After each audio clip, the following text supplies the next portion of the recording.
The Sniper by Liam O'Flaherty.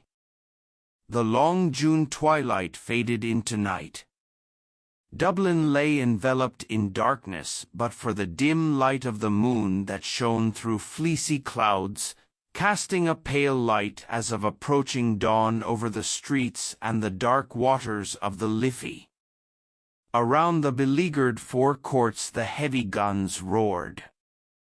Here and there through the city, machine guns and rifles broke the silence of the night, spasmodically, like dogs barking on lone farms. Republicans and Free Staters were waging civil war. On a rooftop near O'Connell Bridge, a Republican sniper lay watching.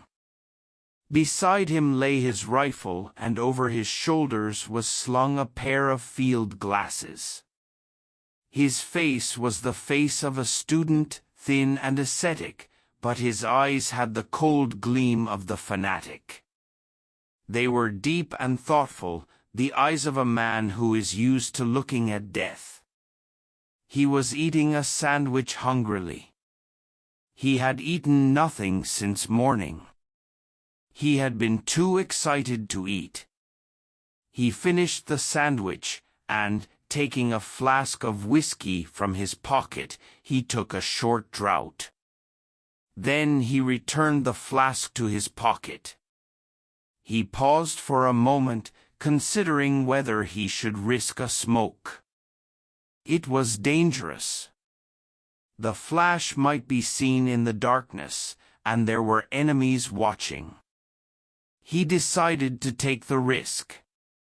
Placing a cigarette between his lips, he struck a match, inhaled the smoke hurriedly, and put out the light. Almost immediately, a bullet flattened itself against the parapet of the roof. The sniper took another whiff and put out the cigarette. Then he swore softly and crawled away to the left. Cautiously he raised himself and peered over the parapet. There was a flash and a bullet whizzed over his head. He dropped immediately. He had seen the flash.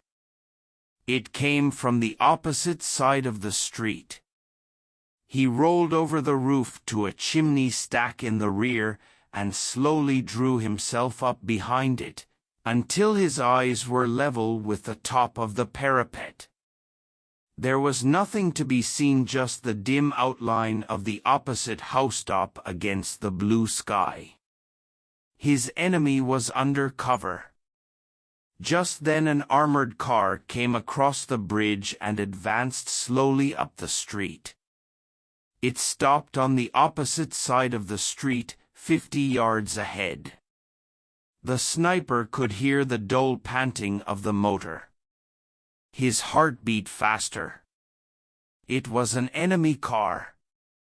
He wanted to fire, but he knew it was useless. His bullets would never pierce the steel that covered the gray monster. Then round the corner of a side street came an old woman, her head covered by a tattered shawl. She began to talk to the man in the turret of the car. She was pointing to the roof where the sniper lay. An informer. The turret opened. A man's head and shoulders appeared, looking toward the sniper. The sniper raised his rifle and fired. The head fell heavily on the turret wall. The woman darted toward the side street. The sniper fired again. The woman whirled round and fell with a shriek into the gutter. Suddenly from the opposite roof a shot rang out and the sniper dropped his rifle with a curse. The rifle clattered to the roof. The sniper thought the noise would wake the dead. He stooped to pick the rifle up. He couldn't lift it. His forearm was dead. "I'm hit," he muttered. Dropping flat onto the roof, he crawled back to the parapet. With his left hand he felt the injured right forearm. The blood was oozing through the sleeve of his coat. There was no pain, just a deadened sensation, as if the arm had been cut off. Quickly he drew his knife from his pocket, opened it on the breastwork of the parapet, and ripped open the sleeve. There was a small hole where the bullet had entered. On the other side there was no hole. The bullet had lodged in the bone. It must have fractured it. He bent the arm below the wound. The arm bent back easily. He ground his teeth to overcome the pain. Then, taking out his field dressing, he ripped open the packet with his knife. He broke the neck of the iodine bottle and let the bitter fluid drip into the wound. A paroxysm of pain swept through him. He placed the cotton wadding over the wound and wrapped the dressing over it. He tied the ends with his teeth. Then he lay still against the parapet and, closing his eyes, he made an effort of will to overcome the pain. In the street beneath all was still. The armored car had retired speedily over the bridge, with the machine gunner's head hanging lifeless over the turret. The woman's corpse lay still in the gutter. The sniper lay still for a long time, nursing his wounded arm and planning escape. Morning must not find him wounded on the roof. The enemy on the opposite roof covered his escape. He must kill that enemy, and he could not use his rifle. He had only a revolver to do it. Then he thought of a plan. Taking off his cap, he placed it over the muzzle of his rifle. Then he pushed the rifle slowly upward over the parapet until the cap was visible from the opposite side of the street. Almost immediately there was a report, and a bullet pierced the center of the cap. The sniper slanted the rifle forward. The cap clipped down into the street. Then, catching the rifle in the middle, the sniper dropped his left hand over the roof and let it hang lifelessly. After a few moments he let the rifle drop to the street. Then he sank to the roof, dragging his hand with him. Crawling quickly to his feet, he peered up at the corner of the roof. His ruse had succeeded. The other sniper, seeing the cap and rifle fall, thought that he had killed his man. He was now standing before a row of chimney pots, looking across, with his head clearly silhouetted against the western sky. The Republican sniper smiled and lifted his revolver above the edge of the parapet. The distance was about 50 yards, a hard shot in the dim light, and his right arm was paining him like 1,000 devils. He took a steady aim. His hand trembled with eagerness. Pressing his lips together, he took a deep breath through his nostrils and fired. He was almost deafened with the report, and his arm shook with the recoil. Then, when the smoke cleared, he peered across and uttered a cry of joy. His enemy had been hit. He was reeling over the parapet in his death agony. He struggled to keep his feet, but he was slowly falling forward as if in a dream. The rifle fell from his grasp, hit the parapet, fell over, bounded off the pole of a barber's shop beneath, and then clattered on the pavement. Then the dying man on the roof crumpled up and fell forward.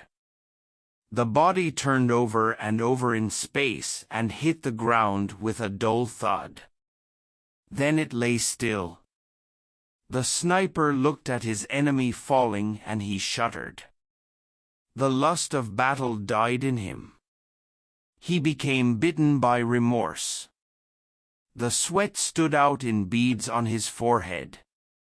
Weakened by his wound and the long summer day of fasting and watching on the roof, he revolted from the sight of the shattered mass of his dead enemy. His teeth chattered, he began to gibber to himself, cursing the war, cursing himself, cursing everybody.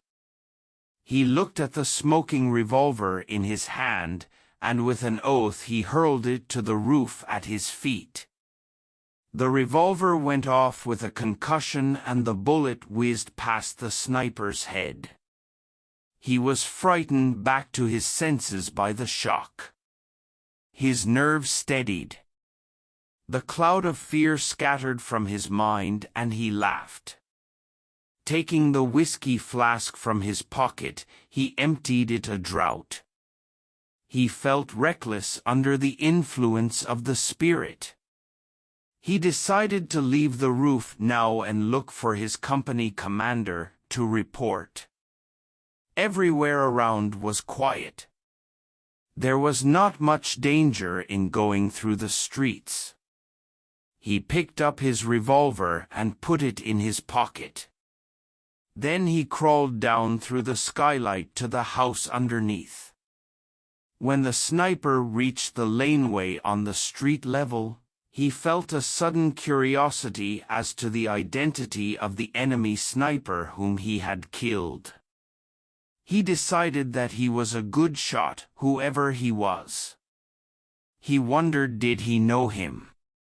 Perhaps he had been in his own company before the split in the army. He decided to risk going over to have a look at him. He peered around the corner into O'Connell Street. In the upper part of the street there was heavy firing, but around here all was quiet. The sniper darted across the street. A machine gun tore up the ground around him with a hail of bullets, but he escaped. He threw himself face downward beside the corpse. The machine gun stopped. Then the sniper turned over the dead body and looked into his brother's face. The end.